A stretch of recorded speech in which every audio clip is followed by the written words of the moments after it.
Martin. That's good stuff. We talk about something heavy, the unforgivable sin. That's heavy. Okay, good. Jesus says, "Truly I tell you, people can be forgiven all their sins and every slander they utter," which is great news. "But whoever blasphemes against the Holy Spirit will never be forgiven. They are guilty of an eternal sin." So what is blasphemy against the Holy Spirit? Yeah, I know. And actually, Jesus is saying that there's something that can't be forgiven. That's going to really upset people. But the point of your question is really quite, well, what is actually blasphemy against the Holy Spirit? Now, blasphemy is, generally speaking, a word we don't use terribly much in the modern world. Of course, we perhaps have heard it sometimes coming out of the Islamic faith when people talk about blasphemy against Allah or Muhammad. But they generally speaking understand the word to mean speaking against God or speaking or putting yourself in the place of God. Okay, all right. Now the context of this, and I always talk about context. Context is pretty much everything. It's very easy to take a thing out of context and get it wrong. Okay, because Jesus has recently been accused by some of the religious guys that weren't around. I mean, the name for some of these was Pharisees, but we got to be very careful. They were just not getting. They were not understanding what Jesus. When Jesus could cast out a demon or make somebody better, and they were saying he's casting them out by the power of the prince of demons called, and they use the term Beelzebub. And you think, well, who the hell is Beelzebub? Where's Beelzebub come in? Now, to cut a little bit of a long story short, it comes from actually a Canaanite god, Baal. Baal, right. And the original name for Baal was Baal-zebul, which meant Lord. Baal means Lord of the heavenly realms, Zebul. Mm-hmm. Now, what that got turned into Hebrew, because they rather, dismissed the Canaanite religion, and so it became turned into Baal-zebub, and Zebub meant Lord of the Flies. Oh. In other words, Lord of the nasty things again. Okay.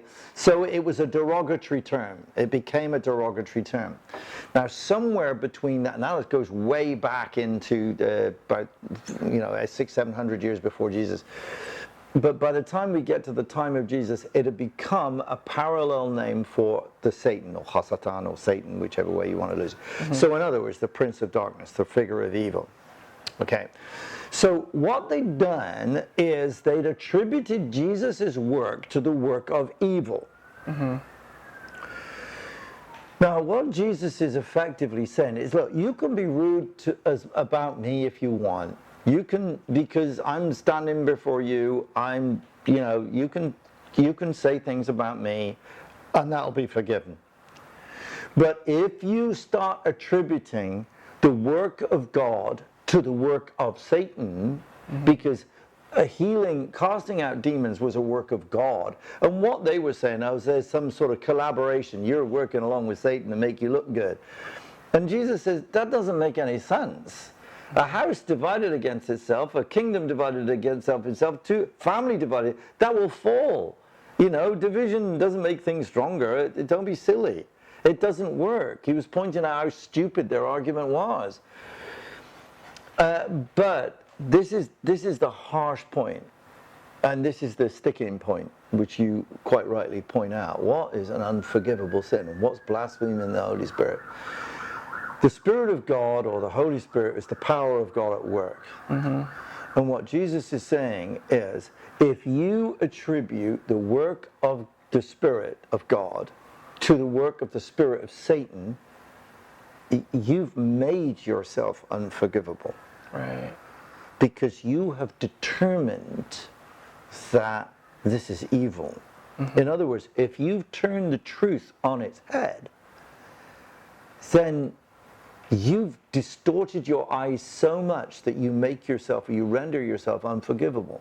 Mm-hmm. Forgiveness is available to all, But people can render themselves unforgivable if they simply, unforgivable means able to be forgiven. If I say I don't want you, or I don't think you're there, or I don't care about you, or all the stuff that God does is evil, then they are making themselves unforgivable. Right. They are putting themselves By their own beyond choice. the policy of forgiveness. In the same way that a child who refuses to go to his parents and say, sorry, I've broken something, I've done something, they refuse the forgiveness that the parent might be offering. They may be saying, oh, okay, you did that, well, okay, come, you can be forgiven. And you say, no, your forgiveness. And so it's the unforgivable sin is it's not able to be forgiven because the person themselves doesn't make it available. Right. There was a commonly used phrase at the time is if you determine that the spring of water is not clean water but salt water, you will not drink from it even though you haven't tried it. If you've determined that the spring is salt water or bad water, you won't even touch it, leave alone try it, in which case you'll never know. You've decided, so it won't slake your thirst if it was true. And I think this is a decision, this is very much a pattern for us today. Okay, we live in a world where people determine their own levels of what they call truth. And if that separates them off from actually what is true, well, who can help them? Right. No one. If someone wants to believe I am absolutely unlovable and I will not and cannot be loved by anybody, then they're going to refuse everybody's attempt to love them, and they'll do everything in their power. It's a self-fulfilled prophecy. It's a self-fulfilled prophecy that puts it beautifully. Yeah, so it's not that he's saying you can't be forgiven. It's to say you won't be forgiven because you've decided that you can't be. Right.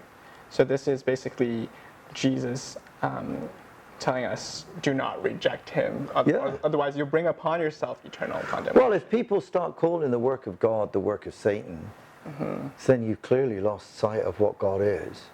In which case, then, how can you possibly understand what the truth is? And Jesus says, I am the way, the truth, and the life.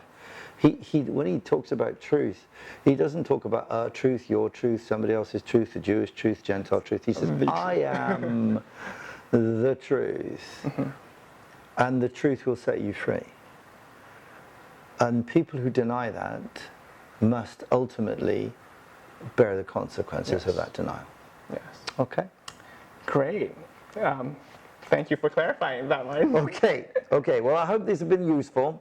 The hard sayings of Jesus, there were some very gentle and lovely things that Jesus said to a lot of people.